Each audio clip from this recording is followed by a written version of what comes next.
klase ngayon? Mabuti naman at kung wala. At ngayon, nais kong ipaalala sa inyo ang ating alituntunin na dapat ninyong sundin.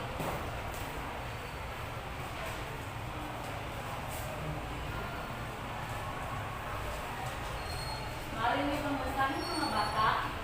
Okay, maraming salamat. Bago tayo tumungo sa ating unang gawain, ay ilalahad ko sa inyo ang mga layunin ng ating bagong aralin sa araw na ito. Maraming pang masabi ng ating mga layunin. Okay, maraming salamat. Bago iyan, sino sa inyo ang nakakaalala kung ano ang ating tinalakay noong araw? Yes, July sa okay, magaling. Ang ating tinalakay noong araw ay tungkol sa sinuno at kanaguri. At ngayon, meron tayong aktibidad na gagawin. Papangkatin ko ang klase sa dalawang grupo. Ito ang unang grupo at pangalawang grupo. Meron akong ibibigay sa inyo ng mga papel at susuriin niyo kung ano ang nasa larawan at tatalakayin niyo rin yung grupo at i-representa ito sa harap. Okay, maliwanag ba mga bata? Okay, maraming salamat. Okay, maano na bang pumunta dito ang unang grupo? Okay, wow, magaling. Bigyan ng tatlong palakpakan ang unang grupo. Isa, dalawa, tatlo, mahusay. At ngayon, ang dalawang grupo naman, maano bang pumunta dito sa harap at representaan niyo kung ano ang inyong observa sa inyong aktibidad. Okay, magaling. Pangalawang pangkat at napahayag ninyo ang inyong mga observa. At ngayon, meron akong katanungan base sa inyong aktibidad. May maibabahagi ba kayong alaman o sariling opinion tungkol sa inyong aktibidad kanina? Yes, Arshin. Okay, magaling Arshin. At paano ang tamang paggamit ng pangalan at pagmalit sa isang balita ay nakakatulong sa pagiging tapat at hindi nais na informasyon? Yes, Alpe. Okay, magaling Alpe. At ngayon, masaya ako dahil meron kayong natutunan sa ating aktibidad. At ngayon, ay ang ating tatalakayin ay tungkol sa teka lamang mga bata, ipapaskit mula ating paksa.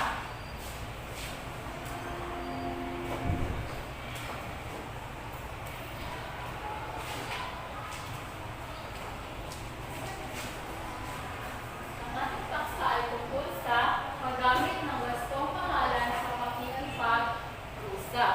At meron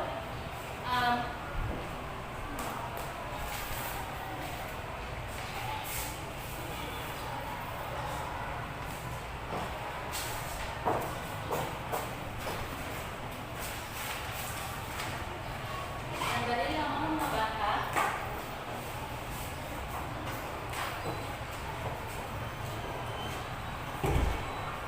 Maaari nyo bang basahin kung ano ang pangalan? Maraming salamat. Ang pangalan ang bahagi ng pananalita na tumatawag sa ngalan ng tao, hayop, bagay, lugar, pangyayari o kaisipan. Maaari ba kayong magbigay ng halimbawa ng isang pangalan? Yes, Irene. Yes, maraming salamat. Ang iyong pangalan ay Irene dahil ito ay ang pangalan. At yes, Paul, maaari ka bang magbigay ng halimbawa ng hayop? Okay, magaling Paul. At ang pangalan ay may dalawang uri. Sandali lamang mga bata.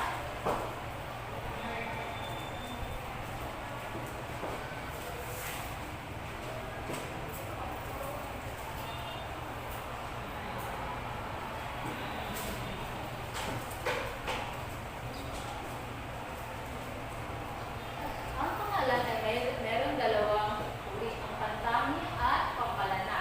Maaari niyo bang basahin kung ano ang pantami? Okay, maraming salamat. Ang pantami ay tumutukoy sa tiyak na ngalan ng tao, hayop, bagay, lugar o pangyayari. Nagsisimula ang pantami sa malaking titik.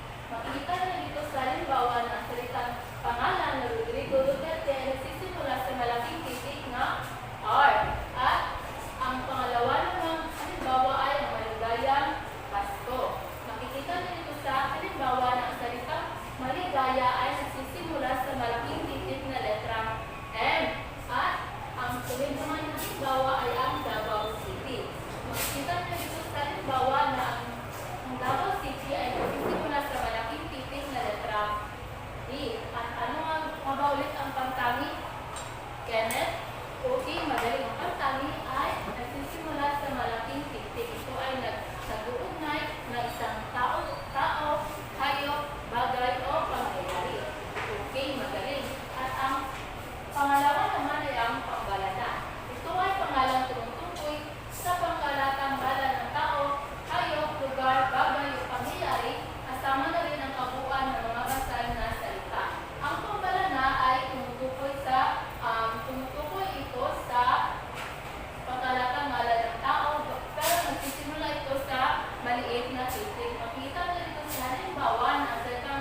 ito ay tumutukoy sa tiyak na ngalan ng tao, hayop, lugar o pangyayari. At ang pampalana naman ay ito ay kasama rin ang kabuuan ng mga pasal ng salita. Okay. At ngayon, meron tayong bago iyan, anong mga pangalan na ginagamit sa dialogo base dito sa storya na ito. Okay, maraming salamat. At alin sa mga ito ang pangalang pantangi at alin ang pangalang pampalana? Yes, Lenny. Okay, magaling Lenny. Ang pangalang pantangi dito ay ang Kapitan Ramon de la Cruz. At ang pangalan naman ng pampalana ay Bagong Libro at Computer. Okay, maraming salamat mga bata. At ngayon, meron tayong aktibidad ng gagawin. Kumari ko ba itong magaling mga bata? Okay, maraming salamat. Madali naman mga bata at natanggalin ko muna.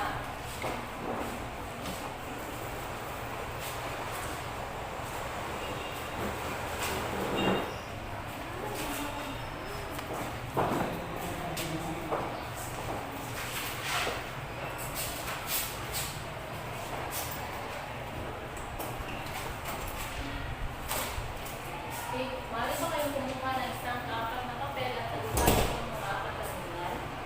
Okay, maraming salamat. At masan niyo dito sa harapan. At ang pangalawa namang aktibidad ay papangasin ko ang klase sa tatlong grupo. Ito lamang mga bata. Ito ang unang pangkat, pangalawang pangkat at ikatlong pangkat. Sa pangalawang pangkat ay ito ang inyong gagawin. Sa pangatlong pangkat naman, ito ang inyong gagawin. At narito ang iyong pamantayan sa paggawa. Okay, maraming salamat. Bibigyan ko naman kayo ng 10 minuto upang simulan ang inyong gawain at iprepresenta nyo dito sa harapan. Okay. Tapos na ba ang lahat? Okay, mahusay. Maaari ko bang tawagin ang unang pangkat dito sa harap? Okay, wow, magaling. Mahusay mga bata dahil naipresenta ninyo ang inyong gawa. Bigyan ng 3 palakpak ang unang pangkat. Sa 2, 3, mahusay. At ay kalawa namang pangkat, nari ba kayo pumunta dito sa harapan? Wow, magaling. 2 pangkat. Bigyan ng 3 palakpak at 3 ay 2 pangkat. Sa 2, 3, mahusay. At ang panghuli namang pangkat, nari ba kayo pumunta dito sa harapan? Wow, magaling mga bata dahil naipresenta ninyo inyong gawain. Bigyan ng 3 palakpak ang huling pangkat. Sa 2, 3, mahusay. At masaya ako dahil meron kayong natutunan sa ating aralin. Bago yan mga bata, meron akong mga katanungan.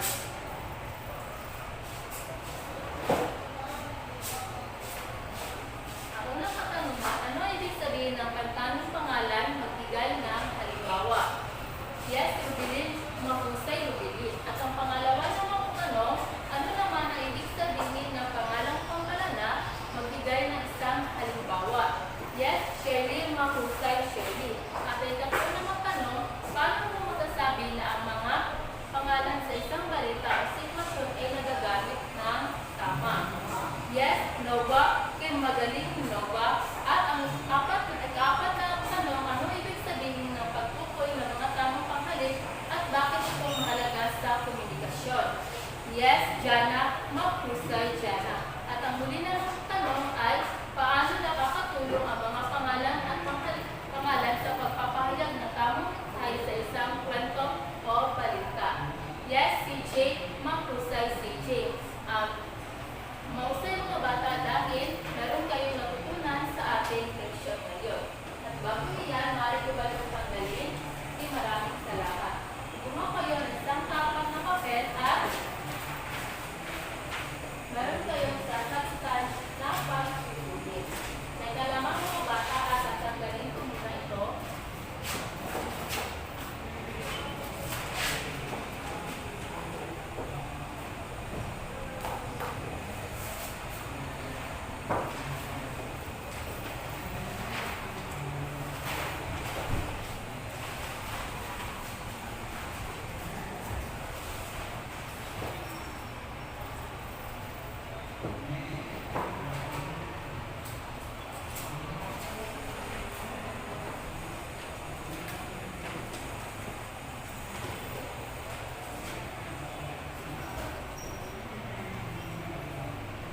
Bibigyan ko naman kayo ng 5 minuto upang makapagsimula. Okay, tapos na ba ang lahat? Mahusay. Mari niyo bang ipasa ito sa harapan inyong gawa? Okay, maraming salamat mga bata. At ngayon naman sa inyong taktang aralin ay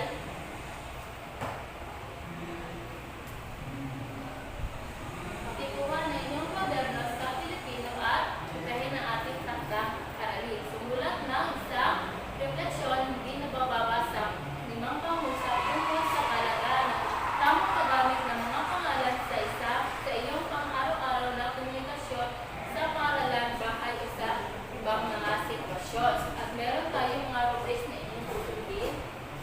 Okay. Tapos na ba ang lahat? Mahusay. At